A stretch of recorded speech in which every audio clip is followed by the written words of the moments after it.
Assalamualaikum warahmatullahi wabarakatuh. Alhamdulillah, puji syukur kita panjatkan kepada Allah yang telah memberikan kesempatan kepada kita untuk berjumpa secara virtual dalam keadaan sehat walafiat. Semoga selawat dan salam tetap tercurahkan kepada junjungan kita Nabi besar Muhammad SAW. Anak-anak sekalian, sebuah kebahagiaan bagi saya dapat berjumpa dengan kalian untuk menyampaikan materi tentang hari raya. Sebagaimana kita ketahui bersama bahwa kita memiliki dua hari raya, yaitu Hari Raya Idul Fitri dan Hari Raya Idul Adha. Namun, pada kesempatan ini kita hanya membahas materi tentang Hari Raya Idul Fitri. Anak-anak sekalian, apakah yang terlintas dalam pikiran kalian, dalam benak kalian ketika disebutkan kata Hari Raya Idul Fitri? Ya, saya yakin salah satu yang terlintas adalah angpau. Ya, angpau adalah sebuah bingkisan berupa amplop yang berisi sejumlah uang sebagai hadiah. Angpau ini biasa digunakan oleh masyarakat Tionghoa untuk merayakan suatu hari besar mereka. Namun akhir-akhir ini istilah angpau ini juga kita gunakan terkait dengan perayaan Hari Raya Idul Fitri. Selanjutnya adalah baju baru. Sebagian orang berpikir bahwa Idul Fitri tidak lengkap apabila tidak disertai dengan baju baru. Oleh karena itu pada akhir bulan Ramadan di sejumlah mall dan toko-toko online ramai sesak dengan adanya pengunjung yang ingin membeli baju baru. Dan yang terakhir adalah mudik. Mudik adalah sebuah tradisi yang ada di Indonesia, di mana mudik lebaran ini dilakukan untuk orang-orang yang merantau di kota lain, kemudian mereka pulang ke kampung halaman masing-masing untuk merayakan Hari Raya Idul Fitri bersama dengan keluarga mereka masing-masing. Anak-anak sekalian, ada hal-hal yang harus kita lakukan pada saat Hari Raya Idul Fitri. Yang pertama adalah mengumandangkan takbir. Umat Islam disunahkan untuk mengumandangkan takbir pada akhir bulan Ramadan. Bacaan takbir ini bisa dilakukan di rumah maupun di masjid. Sejumlah masyarakat juga melakukan takbir keliling yang dilakukan dengan berjalan kaki maupun dengan mengendarai kendaraan. Namun sayangnya takbir keliling ini tidak diperkenankan terkait dengan adanya virus COVID-19 ini. Kita berdoa semoga virus COVID ini segera berlalu dari negara Indonesia tercinta ini. Selanjutnya adalah membayar zakat. Rasulullah bersabda, "Faradha Rasulullahi zakatal fitri tuhratan lis-shaimi minal lagwi warrafath wa tu'amatan lil masakin man addaha qabla sholati faya zakatun maqbulatun wa man addaha ba'da sholati faya shadaqah minas shadaqat." Ya, anak-anak sekalian, berdasarkan pada hadis tersebut dapat diketahui bahwa zakat fitrah dilaksanakan sebelum pelaksanaan sholat Idul Fitri. Zakat fitrah dapat dibayarkan pada awal bulan Ramadan, bisa dibayarkan pula pada hari akhir bulan Ramadan pada saat matahari terbenam, dan bisa juga dibayarkan pada saat terbit fajar pada tanggal 1 Syawal sebelum melaksanakan sholat Idul Fitri. Ya. Apabila zakat fitrah ini dibayarkan setelah pelaksanaan sholat Idul Fitri, maka dianggap sebagai sedekah biasa. Zakat fitrah ini bertujuan untuk menyucikan diri orang yang berpuasa dari perkataan yang sia-sia dan kotor, serta untuk memberi makan kepada orang-orang miskin. Hal-hal yang disunahkan selanjutnya adalah mandi sunnah. Sebelum melaksanakan sholat Idul Fitri dan Idul Adha, Rasulullah melaksanakan mandi. Lah, mandi ini bisa kita laksanakan sebelum sholat subuh atau setelah melaksanakan sholat subuh pada tanggal 1 Syawal. Hal-hal yang harus kita lakukan pada saat hari raya berikutnya adalah memakai parfum dan memakai pakaian yang terbaik. Setelah mandi, maka kita memakai pakaian yang terbaik, namun tidak harus baru. Dan itu perlu digarisbawahi.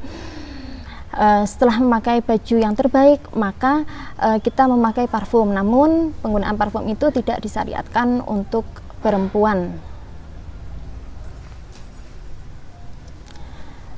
Selanjutnya adalah makan sebelum melaksanakan sholat Id.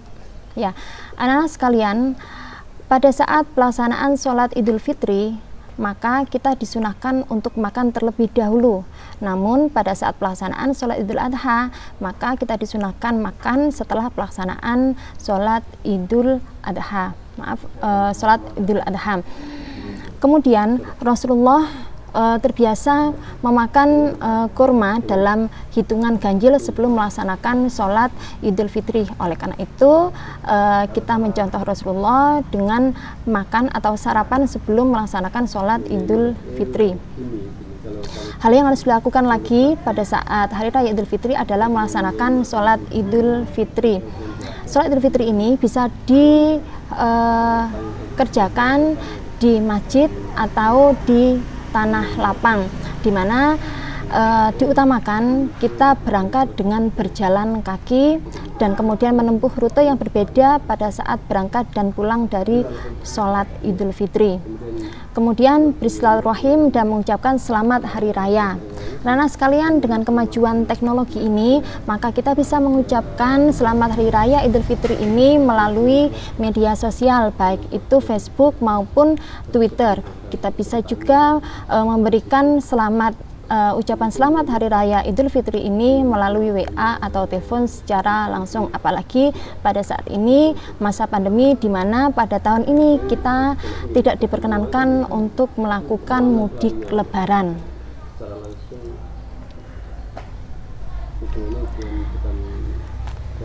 Anak-anak sekalian, selanjutnya adalah tata cara sholat Idul Fitri. Sebelum sholat disunahkan untuk memperbanyak bacaan takbir, tahmid, dan tasbih. Kemudian sholat dimulai dengan seruan as-sholatul jami'ah, yang artinya ajakan untuk mendirikan sholat secara berjamaah tanpa didahului oleh adzan dan iqomah. Kemudian kita berniat untuk melaksanakan sholat Idul Fitri. Usolli sunatal Idul Fitri rakaataini makmuman atau imaman lillahi ta'ala. Kemudian membaca takbiratul ihram dan takbir sebanyak 7 kali. Kemudian kita membaca Fatihah dan membaca surat Al-A'la atau surat Qaf pada rakaat pertama. Dilanjutkan dengan rangkaian sholat dan kemudian kita berdiri lagi pada rakaat kedua. Pada rakaat kedua ini kita membaca takbir sebanyak 5 kali. Kemudian setelah itu kita membaca Fatihah dan membaca surat Al-Ghasyiyah atau Al-Qamar pada rakaat kedua. Kemudian kita melanjutkan rangkaian sholat sampai dengan salam. Dan setelah itu kita mendengarkan 2 khutbah Idul Fitri. Anak-anak sekalian, ada beberapa hikmah hari raya Idul Fitri. Yang pertama adalah kembali kepada fitrah atau kesucian. Apabila kita bisa menghiasi diri kita dengan ibadah dan amal soleh pada bulan Ramadan, maka hal itu akan menjadi momentum untuk peluburan dosa-dosa kita, sehingga kita bisa kembali kepada fitrah atau kesucian. Yang kedua adalah meningkatkan keimanan dan ketakwaan kita kepada Allah. Ya. Hal ini ditandai dengan membaca takbir, kemudian membayar zakat fitrah, kemudian sholat Idul Fitri, di mana sebelumnya kita awali dengan berpuasa selama 1 bulan penuh pada bulan Ramadan. Hikmah selanjutnya adalah mendapatkan kebahagiaan dan meningkatkan rasa syukur kepada Allah. Salah satu momen yang ditunggu pada hari raya Idul Fitri adalah kita bisa berkumpul bersama dengan keluarga, kita bisa menghabiskan lebaran bersama dengan penuh kebahagiaan. Oleh karena itu, hal tersebut harus kita syukuri dalam bentuk mendekatkan diri kepada Allah. Hikmah selanjutnya adalah memupuk kepedulian terhadap sesama manusia. Anak-anak sekalian, zakat fitrah yang disyariatkan kepada umat Islam merupakan bentuk kepedulian terhadap sesama manusia. Bentuk kepedulian ini juga bisa kita wujudkan dalam bentuk sedekah yang bisa kita berikan kapan saja. Dan yang terakhir adalah mempererat tali silaturahim dengan umat Islam. Pada saat Lebaran kita melakukan kunjung-kunjung atau kita berkunjung ke rumah saudara, ke rumah keluarga, teman atau tetangga kita, dan hal itu dapat meningkatkan tali silaturahmi dengan umat Islam secara umum. Anak-anak sekalian, selanjutnya adalah tugas bagi kalian. Tugasnya adalah menulis tata cara pelaksanaan sholat Idul Fitri beserta bacaannya secara lengkap. Ya.